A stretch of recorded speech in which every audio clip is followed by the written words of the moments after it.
Pour réaliser le biscuit, j'ai besoin de 2 robots, 100 g de sucre en poudre et 100 g de blanc d'œuf, 20 g de cacao, 125 g de sucre glace et 125 g de poudre d'amande, une poche à douille, au choix des feuilles de papier siliconé ou plaques en silicone, et je me sers aussi de 2 plaques de cuisson de la même taille.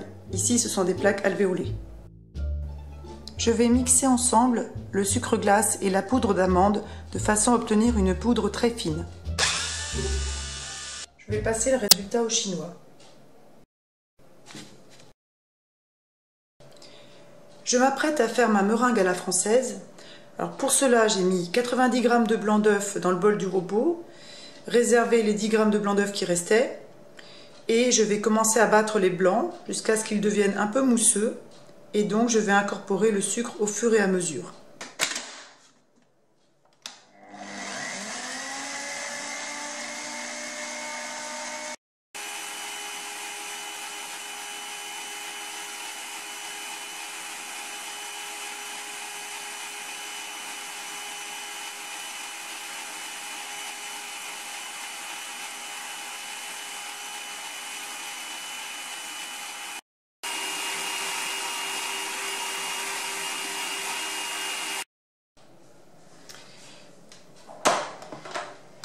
Ma meringue forme ce qu'on appelle le bec d'oiseau. Ça veut dire qu'elle est réussie. Je vais pouvoir procéder au macaronnage. Je vais verser le mélange sucre glace et poudre d'amande sur la meringue. Je ne rajoute pas de colorant puisque je fais des macarons stracciatella qui vont être juste mouchetés de cacao. Donc je garde le biscuit nature. Alors pour macaronner, il faut commencer déjà par mélanger les 2 préparations. Au départ, on peut y aller franchement. Et puis, plus ça va aller, plus ça va être délicat. Il va falloir s'arrêter à temps.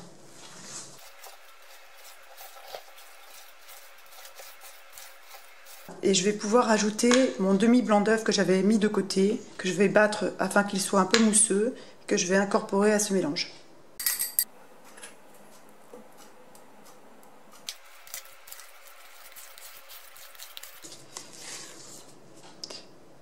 La pâte forme ce qu'on appelle le ruban. D'autre part, si vous voulez vérifier que la texture est bonne, vous tracez votre sillon qui doit se refermer tout doucement. Ce qui est le cas là, donc, c'est que je peux arrêter mon macaronnage. Je prends ma poche à douille, je vais rentrer la poche à l'intérieur de la douille pour que ça ne fuit pas. Ensuite, moi je me sers d'une carafe. Et je vais verser ma préparation à l'intérieur. Je prends ma poche à douille. Je vais pouvoir défaire. Voilà, je défais la tâche que j'avais faite. Et je vais pouvoir faire mes macarons.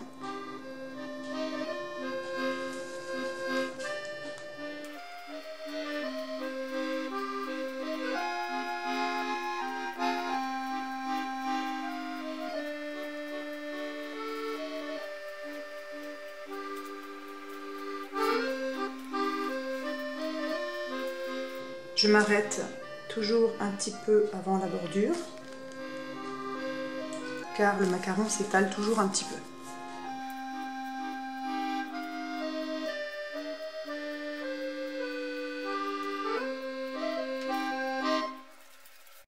Pour évacuer les petites bulles qui se sont formées à la surface, je dépose ma plaque en silicone sur la plaque de cuisson et je la soulève et je donne un grand coup sec.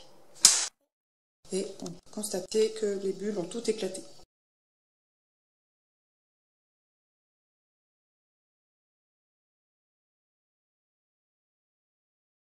Dernière étape pour mes macarons à la crème stracciatella, je veux qu'ils soient parsemés de petits points de chocolat. Donc pour ça, je vais le faire à la main. Je vais mettre du cacao à la surface.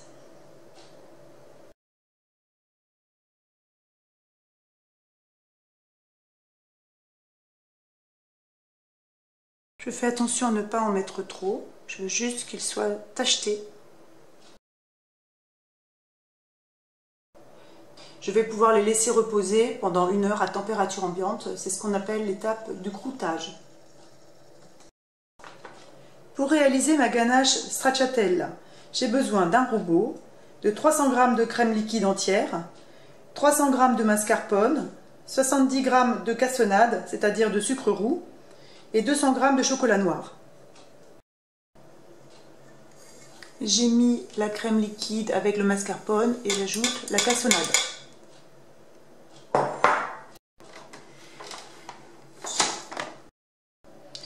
Je vais les battre ensemble. Pendant ce temps-là, je vais faire fondre mon chocolat au bain-marie.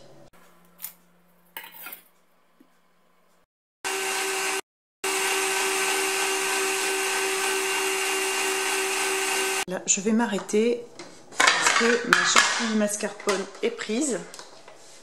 Là, je vais rajouter le chocolat que j'ai fondu en filet.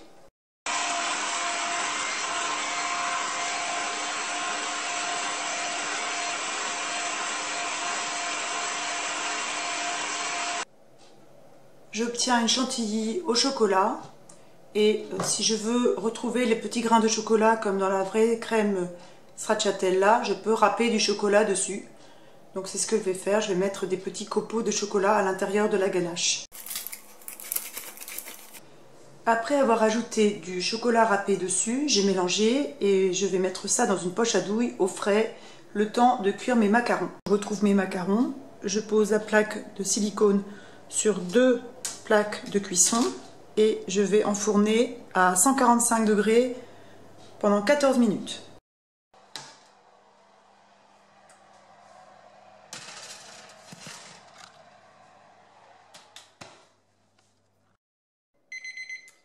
Voilà, ça fait 14 minutes que mes macarons cuisent. Je vais les sortir du four.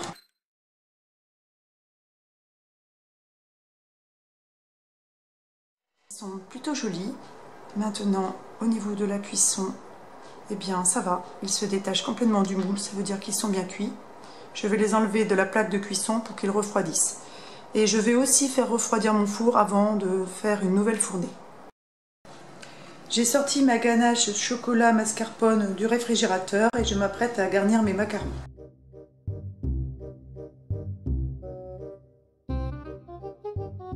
Pour faire cela, je me sers également d'une plaque en silicone pour éviter qu'il ne glisse.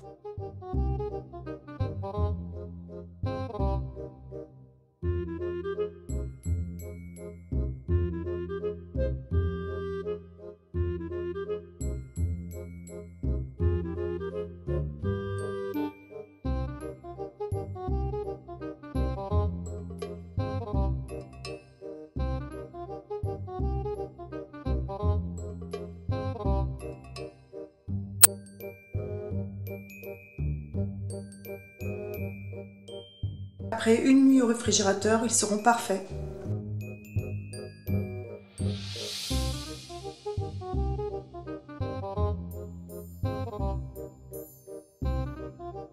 J'espère que vous avez aimé cette vidéo et je vous dis à bientôt pour de prochaines aventures.